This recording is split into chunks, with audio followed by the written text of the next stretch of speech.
Premýšľali ste niekedy, ako môžeme premeniť vlny oceánu na elektrínu? Čím väčšie sú vlny, tým viac energie dokážeme vyrobiť. Toto zariadenie, ktoré vyzerá ako plávajúci boja, je nový a efektívny menič vlnovej energie. Pohybuje sa spolu s vlnami a poháňa generátor vo vnútri.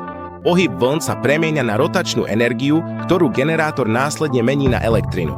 Niekoľko týchto meničov tvorí jednotku, ktorá vyrába 10 MW energie. Keď sa spoja dokopy, vytvoria obrovské farmy na získavanie energie z vln, ktoré generujú stovky megawatov. Energia sa zhromažďuje cez centrálu, ktorá funguje ako energetická stanica v oceáne a nepretržite sa posiela na pevninu, pričom každé zariadenie je monitorované 24 hodín denne 7 dní v týždni. Aj keď má každý menič výšku 19 metrov, ich inštalácia je mimoriadne jednoduchá. Loď ukotví systém na morské dno pomocou vibračného kladiva za pár minút.